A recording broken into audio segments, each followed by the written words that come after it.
I gave birth to this big baby boy, 4 kilos, with no epidural, no tearing, 40 years old, and drum roll, labor lasted only 1 hour. Only 1 hour. Can you believe it? Because I still can't believe it. 4 months in, and it's still the most unbelievable experience of my life. Today I'm gonna overshare with you the story of my second birth as a geriatric mom. Okay, baby is now happily playing in his chair. This is actually my second baby. I gave birth for the first time at 37, and now for the second time at 40. He's looking at the camera. Are you looking at the camera? And now my toddler, he was born at almost 4 kilos as well. But compared to this baby here, he didn't measure big during the scans. So there was no anxiety with him around him being big. However, with this baby, I went through so many anxieties because he was measuring on the between the 90 and 95 percentile, meaning that he was bigger than 90-95% of the babies at the same gestational age. Now, every time the midwife, the technician, the doctors would see his size, they would ask me, do you have gestational diabetes? And I didn't in the end. After taking 2 tests, they sent me once for a test at 20 weeks. Obviously, I was anxious, waiting for the test, waiting for the test results. And then in my mind and my heart, I knew that I didn't have gestational diabetes because I didn't fit the pattern. I was of a healthy weight. I was eating mostly healthy. I was keeping up with my exercise routine. So definitely not fitting the pattern. But still, I was anxious about having gestational diabetes because it involves some extra risks that I was hoping it wasn't my case. And still, the doctors decided to refer me to the diabetes team, who asked if I could retake the test in order to make sure I didn't have gestational diabetes. But they said that by looking at my file, I didn't have gestational diabetes because, again, I didn't fit the pattern. And the lady said, okay, maybe you are just having big babies, which apparently is the case because also my toddler was almost 4 kilos of birth. He was 3 kilos, 83, something like that. So almost 4. Okay. So the doctor was happy that I didn't have gestational diabetes, but she was still concerned that she didn't know what the issue was. Why was the baby measuring big? And the issue here is that big babies, they have an increased risk of shoulder dystocia. Shoulder dystocia is where the shoulders get stuck in the birth canal, coming out of the vagina. However, this is a risk for all babies, all baby sizes, small babies, medium babies, big babies. They all run the risk of going through shoulder dystocia at birth. And the midwives, they're actually prepared to deal with this sort of situations if they arise. There are some maneuvers that they can do to push the baby out. So it's not the end of the world. So because of this risk, the doctor was talking about having an early induction at around 38 weeks. And I started to panic a bit. Not because of the induction itself, it was because I really wanted a natural birth with no intervention. Because from my research, I know that one intervention can lead to other interventions, and I didn't want to run this risk. I wanted to have a natural birth, going into labor naturally. I didn't want to have an epidural. And I really wanted to feel the pains of birth. It might sound crazy to some of you, but I really wanted to feel the pains of giving birth. I have one life. This experience was given to me, okay, late in life, but I wanted to fully experience birth. And I didn't have this chance with my first, and I will tell you all about it in a different episode. It was still a positive birth story, but I ended up having an epidural and episiotomy. And actually, one of the reasons why I wanted to have another baby was to fully experience birth. Okay, so I told the doctor, look, doctor, I want to have a vaginal birth, a normal birth. I don't want to be, I prefer I prefer not to be induced. And the doctor said that actually the worst case of shoulder dystocia that she saw was with a baby that was very small, a very small baby. So after discussing with the doctor, with the midwives and so on, I've decided to wait until later on in pregnancy to make this decision about induction. So then in my mind, I was thinking already, okay, I need to get this baby out sooner rather than later in order to avoid him going overdue. Because in those last few weeks, babies grow at around 250 grams per week, which is quite a lot. So if you think about it, it's half a kilo in 2 weeks. That's a lot. So I wanted to get him out as soon as possible. So I wanted to kickstart labor through natural means. And this meant for me doing a lot of birth ball exercises, a mild circuit snacks, because I wasn't able to do full mild circuit because of time restrictions, full-time job, toddler, commuting for 3 hours. So I didn't really have time to do a 1 hour and a half, 2 hours of the mild circuit. I will fully discuss what I did to support my body and mind through pregnancy in order to have a smooth labor and delivery and also to kickstart labor. So be on the lookout for that episode. One method of inducing labor naturally is having a sweep. Actually, there needs to be 3 sweeps 48 hours apart. And in first pregnancy, they start at 39 weeks, and in second pregnancies in 38 weeks. And the doctor recommended that I have my first sweep at 38 weeks. That's all nice. I was happy about it. I scheduled my sweep with the midwife. But at 36 weeks, I went for my appointment and I was super happy because the midwife said that the baby was engaged in the pelvis. 2/5 of the head was engaged. This is how they measure in fifths of the head. So 2/5 of the head was already engaged. So I was happy. It meant that the baby was ready to come out. Okay, I go to my 38 weeks appointment and the midwife said the baby is not engaged anymore. So because the baby is not engaged, we can't do a sweep. This is something that I didn't know it could happen. Because in my first pregnancy, the baby was engaged very early on and I had 3 sweeps, no issue. Okay, I leave there being disappointed. We schedule three sweeps from 39 weeks. I go home. I'm still working full time. Although in these last 2 weeks, I was working fully from home, which was really good so that I could do more of my birth ball exercises and my mild circuit snacks. My last day at work was on a Thursday. I was 38 weeks and 5 days. On the same day in the evening, I started getting ill with cold, which happened to me very, very frequently during pregnancy. And the same in my first pregnancy. I was getting ill with cold very, very often.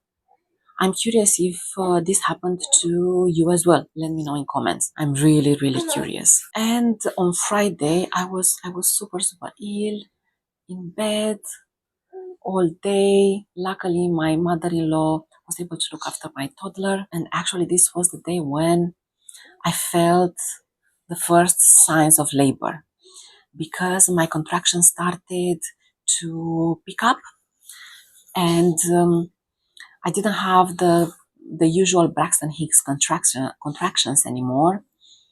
These were a bit stronger and a bit more frequent.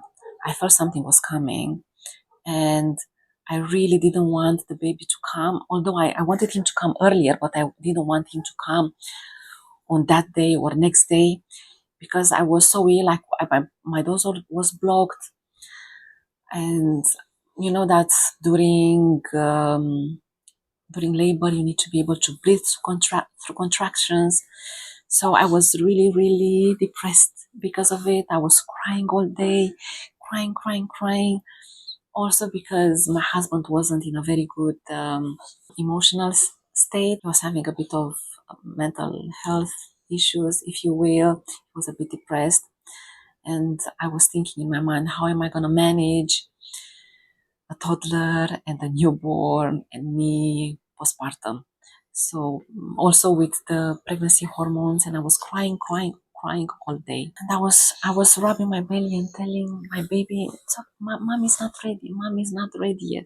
Also, another sign of labor was the fact that my mucus plug started to come out. And it actually started to come out since Wednesday. So a bit on Wednesday, a bit on Thursday, a bit on Friday. You might be curious how I knew it was the mucus plug. And the truth is, I'm not 100% sure, but it was this big blob, jelly blob, coming out of my vagina when I was going toilet. So I assumed it was the mucus plug because it was a bigger discharge than usual. Okay, so Friday night, I managed to sleep a bit.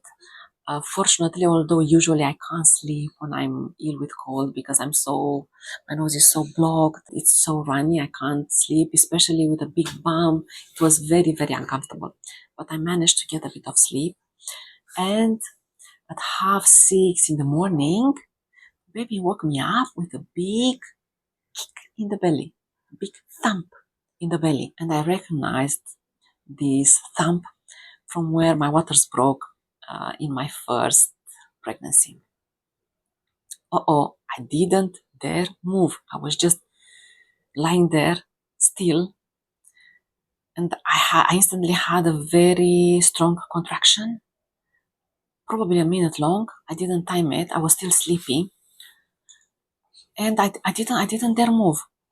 I still didn't dare move. And then shortly after, a second contraction comes in, a big one as well. I said, I need to get up and see what is happening. As soon as I got up, waters came out.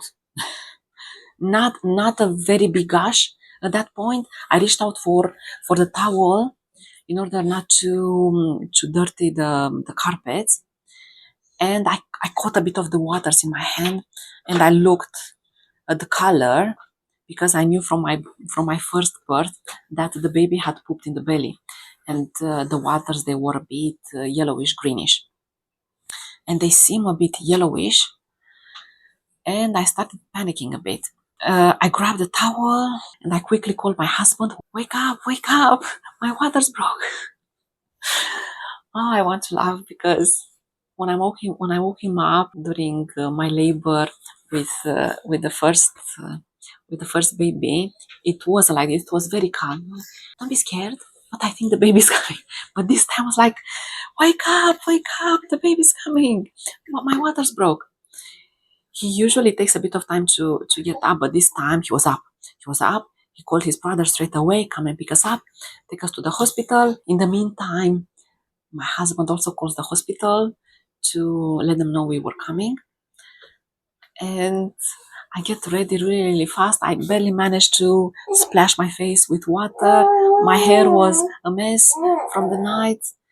I put on the dress that I labored in with my first as well. I take my hospital bags downstairs, ready to be picked up. And everything rushing. So it was February, so it was still cold, it was still winter, so I had to wear the jacket as well, my shoes and everything. My brother-in-law came really, really, really quickly. It was already almost 7 by now. I get into the car. I have contractions every minute, and lasting for 1 minute. So my contractions were really active labor contractions. My husband even said, this baby is really in a hurry to come. And I think he was onto something. Obviously, I didn't expect him to come that fast, but definitely my contractions were really, really strong. I get to the hospital and my husband is asking me, do you want a wheelchair? And I said no, because I knew in my mind that movement helps with labor, to progress labor. But actually that was a bit of a mistake because It's a long way from the entrance to the hospital and up until the ward. I have to go and take the elevator, and then to the ward it's a long way. Basically, I had to stop every minute to breathe through contractions. Luckily, in the elevator, I meet a midwife because at 7 o'clock is the shift change. So she guided us to the ward. I get to the ward. I throw my coat, my shoes, my underwear, and the midwife asks me, "Do you feel pressure?" I said yes. I wasn't entirely sure, but I did feel that something was coming. And because I was dreaming of this water birth, they prepared for me this suite with the bathtub. The bathtub was there. It was so big and so nice. But because there was no time and the baby was in a rush to come, they guided me to the bed, a special bed for delivery where you have to lean forward against the back of the bed and in a kneeling position. So there was no time for the bathtub to fill it in with water, nothing. And funny enough, the midwife from the previous shift, she actually stayed on to witness the birth because she knew from the way I was screaming that the baby would come very, very quickly. So I actually had 3 midwives with me. The midwife in my shift, the previous shift, and also a novice. I get on the chair, my husband next to me. I was screaming. I was trying to remember my breathing technique, the hypnobirthing and everything. Luckily, what stayed with me, and I was really, really happy that I could remember the exercises that I was practicing with the Aniball, this inflatable ball that you insert in the vagina and you inflate it to a certain amount of pumps so that you can practice breathing or pushing the baby out. And I did that for 3 weeks, and not every day, every other day or so. So I could still remember that. I could still remember how to, it was exactly like pushing the ball. So this muscle memory stayed with me. And I can't tell you how happy I was at the end of everything that I could still remember that. I couldn't fully breathe through contractions the way I practiced during pregnancy, but I remember that. I remembered my Aniball exercises. So I'm pushing, and the way you push is as if you were going toilet number 2, as if you were going to poop. And many times I did feel I was going to poop, and I even told the midwife, I need to poop, I need to poop. And she said, no, darling, it's your baby coming out. Anyway, I did ask at the end, and if I had pooped, and the midwife said, it was just a little, we cleaned it, and nothing to worry about. Anyway, I couldn't care less. I was in so much pain, I couldn't care less. I just wanted the baby to come out. My husband next to me, I was screaming. He even told me at the end that I almost got him deaf from screaming so much, especially when the baby started crowning. And you may know or may not know that when they start crowning, the midwife will tell you to slow down so that you don't push and the baby comes out very, very fast and tears your perineum. And I was telling her, I can't do it anymore. And she was trying to be encouraging and say, yes, you can do it. You're gonna meet your baby in less than 5 minutes. Okay. I get a bit of courage when I heard 5 minutes. Okay, I can do this. So I started doing again my Aniball exercises, and baby's head come out. I feel a release. It was good. I was happy. And then the midwife said, okay, one more push so that the body comes out with the next contraction. And then the next contraction again, I breathe the baby out.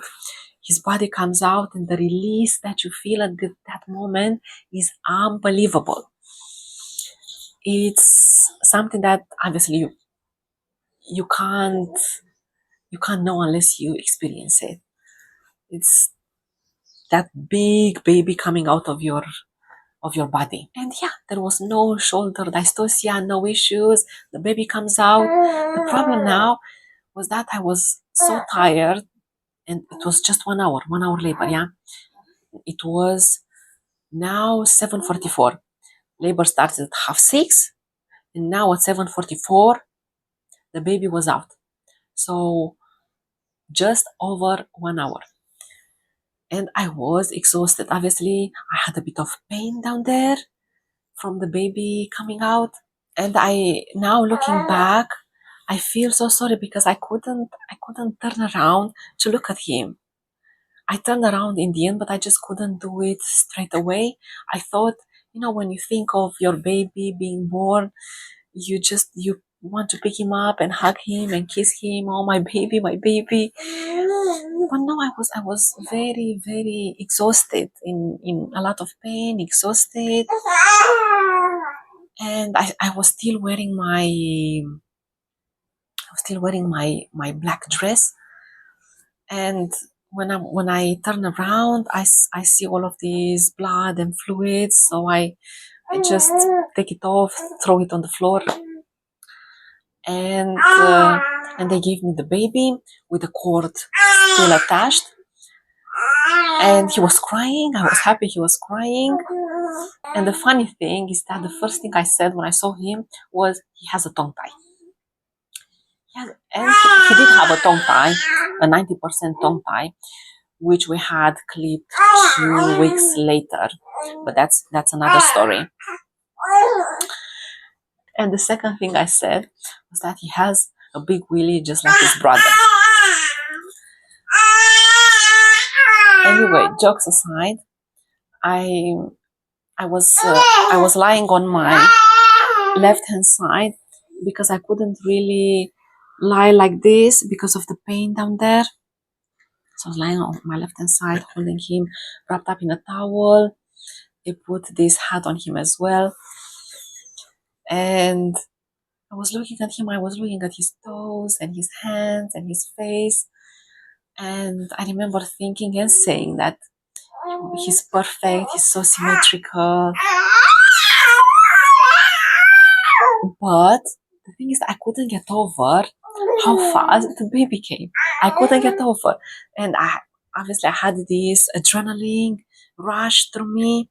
And I kept saying, I can't believe how fast the baby came. I can't believe it. Okay, so the baby comes out. We do skin to skin. We have our golden hour. The cord is still attached because we did delayed cord clamping. And when the time came, my husband did the honors. He clamped the cord. I don't have a photo. We didn't take photos. I didn't even think of taking too many photos this time around, especially because my husband was not himself. But things are not over. The baby comes out, but also the placenta needs to come out. And they asked me if I wanted the oxytocin injection in order to speed up the birth of the placenta, but I didn't want to have it. So I was just lying there with the baby for a very long time. Now the cold started to kick in again, because you remember I told you I was ill with cold. Luckily, during the birth, I forgot all about the cold. I was able to breathe. I was fine, but now the cold came in. My nose got blocked again. I wanted to cough a bit. I couldn't blow my nose because I didn't have strength in my belly muscle, in my pelvic floor. So I was just blocked up. And I couldn't feel any smell or taste either, because my nose was my sinuses and everything were so blocked. And actually this stayed on for around 2 weeks afterwards. It's very annoying. After my husband cut the cord, they took the baby to check him and also to give him his vitamin K injection, which is meant to prevent some serious blood disorder. So we chose to do that. It's a choice. And then he came back to me and we had our first feed. He latched on nicely. I was a bit concerned about the tongue tie, but he was doing okay. But still, the placenta wouldn't come out. And the midwife said that I should go with the cuffing because it helps burden the placenta. But it wouldn't come out. So she had to bring this special chair with some sort of toilet bowl integrated. And I had to get out of the bed, which was a bit challenging. And you feel this hollow feeling every time you try to stand up after giving birth. It's crazy, this hollow feeling. Obviously, the baby came out, the organs are trying to readjust. So this feeling is quite overwhelming. Okay, I got out of bed and I sat on this chair. The baby in the meantime went with his dad. And after a few pushes, the same sort of exercise that I did with my Aniball, finally the placenta came out. I asked to see it because I didn't get a chance to see it the first time round. It wasn't anything special, really. They asked us again if we wanted to keep the placenta, and I know that some moms chose to encapsulate the placenta to help with the hormonal changes after birth and so on. But yeah, it wasn't something that we wanted to do. Okay, so then I go back to the bed, and the midwife asks me if I wanted the baby or daddy can have the baby. And I felt a bit guilty because I said daddy can have the baby for a bit. So I felt so tired.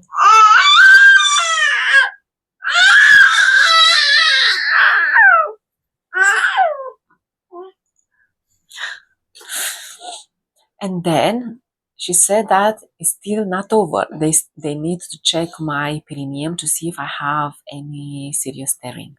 And I get a bit of Gestational for that, which was really nice. They did give me Gestational for the labor as well. I didn't manage to get much because when the baby started crowning, they said I need to feel the contractions fully. So I was happy to have a bit more Gestational. I knew from my previous labor how nice it was. And to my surprise, she said that my perineum is intact. The perineum was intact. Again, thank you, Aniball. And I only have a small scratch next to my urethra. The procedure here in the UK is to call another midwife in order to assess and advise if stitching is needed. And as it turned out, I didn't need any stitches. The midwife only recommended I use a catheter for a bit in order to allow the area to heal faster. So I had the catheter in, and then I did a bit more skin to skin with the baby, feeding and so on. And at some point, the midwife came and invited me to have a shower. I wasn't really in the mood for having a shower, but I accepted. So I had to get out of bed, leaving this trail of blood behind me, go to the shower room. The midwife helped me a bit set up there, and then she helped me as well to come out. She helped me put on my adult nappies because I chose to have adult nappies instead of maternity pads. And she must say that she's happy whenever new moms bring adult nappies instead of maternity pads. It was a bit challenging with the catheter and everything to get ready, but I did it. I wasn't hungry before going to the shower, and again with the hollow feeling and everything and a bit of movement in, I was so hungry. Now it was like 11.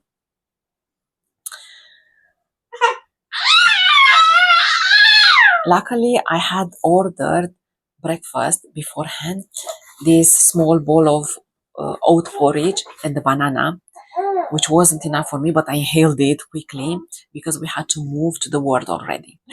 Baby keeps screaming. Luckily, lunch was around the corner because I was ravenous. I wanted to eat everything. And then I had lunch, I had another snack and then another snack and then dinner. I felt like I couldn't feel the void in my belly. I just wanted to eat, eat, eat. I was so hungry.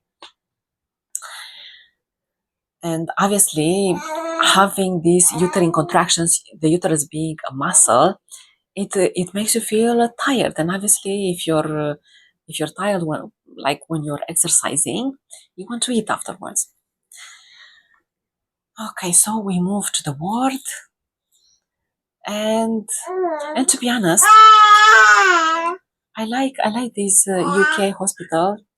I knew from my previous birth and the miscarriage that I had when I had to spend time in the hospital that it's actually really cozy and nice.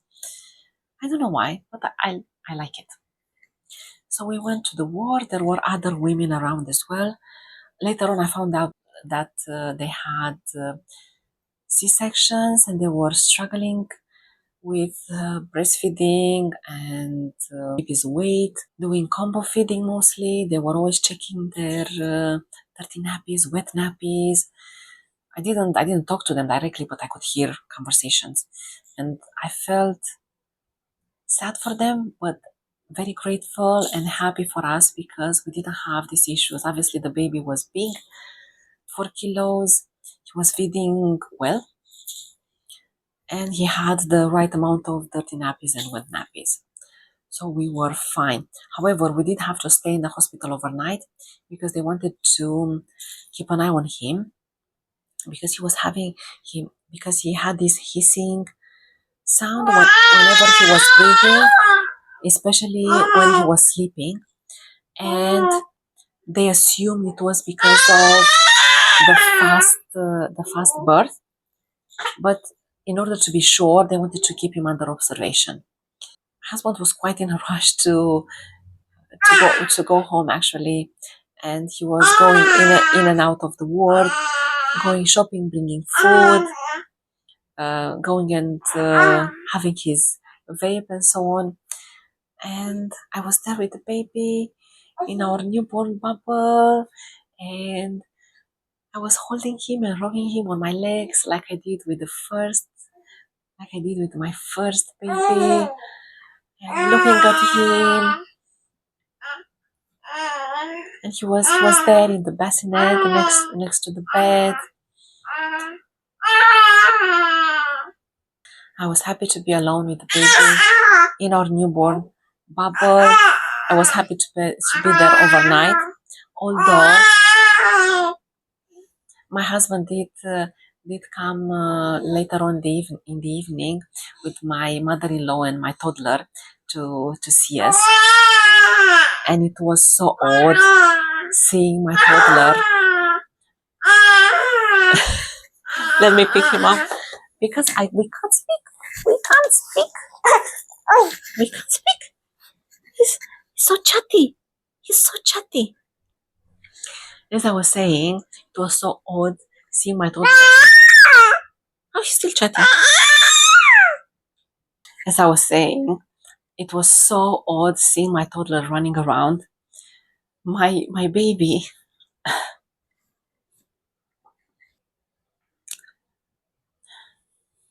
my baby, my whole world up to that point was running around there, and now I had another baby, and yeah, I actually struggled a bit with my feelings towards my toddler coming back home, but I will discuss this in another episode. Yeah, so we spent the night there, and we got discharged the next day in the evening. The night was quite rough because every hour, every couple of hours, somebody was coming to check on something for the baby. Luckily, all of his checks, they were okay by the time we left. They weren't exactly what the doctors wanted in the beginning, but the next day the levels improved. So we were discharged. And we came back home to the mess that we left the previous day, with all of my tissues all over the floor from being cold, and my toddler's toys everywhere. And yeah, which didn't make me happy. So yeah, there you have it. This is the story of my second birth. This is actually called a precipitous labor, giving birth in less than 3 hours from the time that contractions start. I found out later on that it was actually a thing. I didn't know anything about precipitous labor. So if you're pregnant now, don't rule it out, because it can happen to anyone. It is quite rare, but it can happen. There are several factors that can contribute to this. Most of them, they don't apply to me. Some of them are having a smaller baby, and obviously this one is a big baby, or a high blood pressure. Actually, I had a low blood pressure. So most of these factors, they don't apply to me. One in particular, having effective uterine contractions, I think that is the one that applies to me. And I think that the things that I did during pregnancy contributed to me having efficient uterine contractions. And I'm going to share with you all the things that I did to prepare body and mind for labor and birth in the next video, which I'm going to share here. These are no stress, simple things, nothing crazy. Obviously, time is a challenge, but I still manage to fit them in my routine. But it's definitely worth having a look at these, because I do believe that they help me have a smooth and quick delivery. And I think you might learn a few things from that as well. I did do a lot of research before getting pregnant the first time, and I watched all of these birth vlogs and different experiences that women had, and I picked what I thought that it would work for me in my own time without taking risks. So so I'm really happy with my research and the things that I picked to do for me. Now, if you like this video, give it a thumbs up so that it can reach other moms who might need to hear my positive birth story.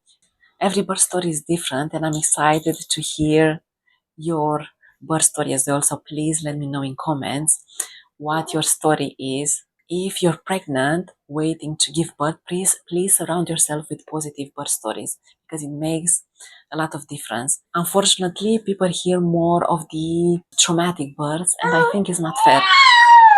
We should surround ourselves with positive ones so that we are less anxious going into labor and delivery.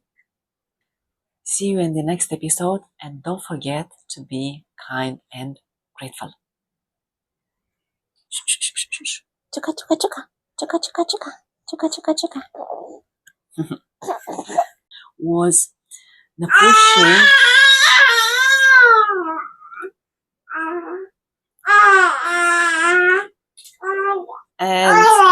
and then the second thing I said was that he has a big again, he has a lot of things to say.